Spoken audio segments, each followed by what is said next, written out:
Stephen, you touched on grief. Yeah. How, and I feel like you see this in the poem in its way. How is grief affirming? That's a great question. I mean, obviously buried in the question is the hope that it might be. Hmm. That's right. Yes.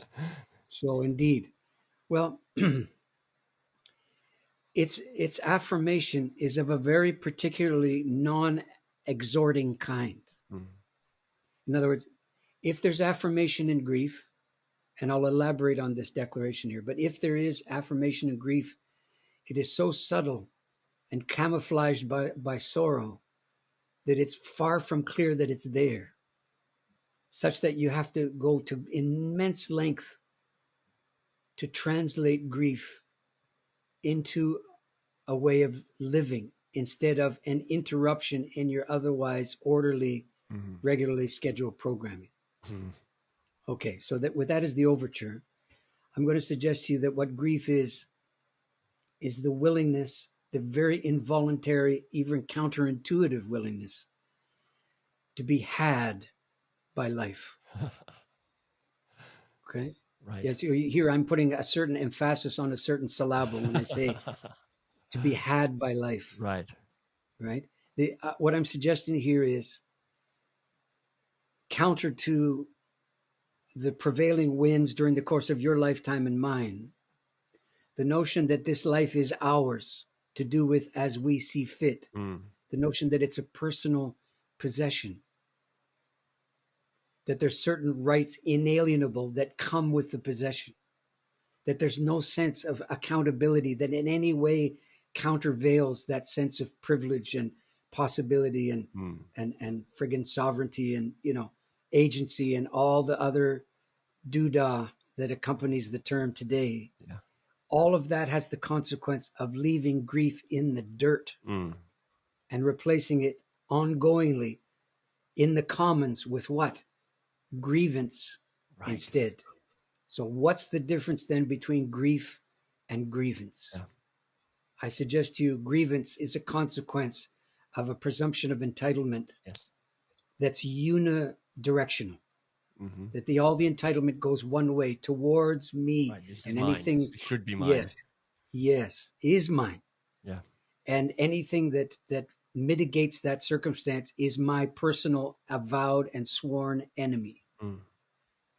And grief, which says, I'm just brought to mind the following. It's a true story. So when I'm working in the death trade, I'm working with a dying psychiatrist, which is a potent, bordering on calamitous combination of attributes. I know way too much about everything. But not enough to do it well, Right. right? Way too much to be ignorant, not enough to be wise. So this man in midst tirade, and he's horrifically disfigured by his fear of the imminence of his dying. He makes the following declaration with no hesitation. I have a right, he says, not to suffer. So you just let that linger in the air for a minute, and you understand as a fellow human being that he's pleading to be spared, Jesus-like. Mm. Take this cup from me. Of course he is. And if he could have said it that way, of course, is the only legitimate response you'd have if you were there sitting where I was. Yeah. But that's not what he said. He said, I have a right, listen to the language, to not suffer. Yeah.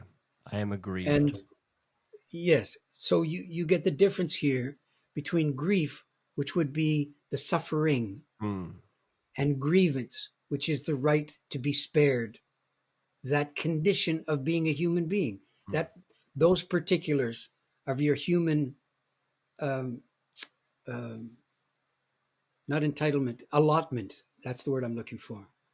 So there's the difference, I think, functionally speaking, that grievance is a consequence of your sense of rights being abrogated or trampled upon, and grief even excludes the acknowledgement that grievance is so misapprehended, but so much a part of the current regime that there's grief about that, but no sense of grievance that it should be otherwise. You know, it reminds me It's of amazingly axial understanding, grief is. what comes to mind is the Rilke poem, A Man Watching and Wrestling with the Angel, and to be Right. deeply defeated by ever greater things Ever and greater thing. feel life pressing its thumbs into you is grief, and it is life. Yes, it is grief, and so it is life. Mm, thank you. And this is one of the ways by which you know that you are so deeply, irreconcilably alive, Mm, that you have a capacity for grief, not the capacity to endure it, the capacity to practice it. yeah. Stephen, one of the lines in the first stanza of the poem is towards the end, it says, "You carried your own burden." Right. I'm wondering how you come to identify your burden. Wow. Well, the word burden is a word that appeared very frequently in the death trade when I was working there. Mm, And it took the form of an aversion bordering on a almost seismic kind of reluctance that people had. And the way it was typically expressed was allegedly positive, and it went like this: I want the option of euthanasia. Yes, understandable, but why would that be? Or more importantly, when would that be? And the answer almost universally was, when I'm no longer able to take care of myself. And my question would be, and why is that the drop dead, excuse the expression, moment mm, that begins to consolate the understanding that life is no longer worth living? right, And their answer was, because I don't want to be a burden to the people around me. right. Okay. Now this is deemed to be an act of love. Mm, Okay. So let me restate the thing from a physiological level or a kinesthetic level instead. So imagine you're granted musculature as you were. mm-hmm, Then imagine the best way you came up with to care for your musculature is to ask it to do nothing. What do you assume would be the consequence for your musculature in a week? yeah, a withering. Yeah, Yes, if you were bedbound for a week and didn't even sit up straight, yeah, you take the point. Okay, so you refuse to burden your body right. by employing it. Mm, And by the same token, you refuse to mobilize your love and other people's love of you in the name of sparing them that exercise of love. right. And all the while claiming that love is compelling you and informing you. Right. So so burden by definition in a culture deeply invested in autonomy and self-mastery and competence Mm-hmm. is to be avoided at all costs. And so his way of contending with this in this poem seems to me, he's saying, well, in order to carry your own burden, you have to fess up, if you will, to the understanding that there's such a thing as Right. there's a certain aspect of burden, life burden, Right. which has your name on it. Mm-hmm. It's a consequence of childhood experience, the bullshit accidents of birth, Right. the ensuing less than perfect parenting ideas of your parents, and it just goes on Yeah. and includes you and produces you and then eclipses you. And so the more sense of burden you have, the more sense of privilege is very close by. And that's the beautiful association he makes in this couplet. You carries your own burden, and very soon, interestingly enough, very soon, Right. your symptoms of creeping burden, creeping privilege Yes. disappear. In other words, it's not an act of personal exorcism that you're a white person and that you've suddenly realized that you are the pinnacle in the feeding frenzy known as the West and Right. modernity, and you have the lion's share of the burden of every conceivable responsibility of every human travesty known. It's not what it says.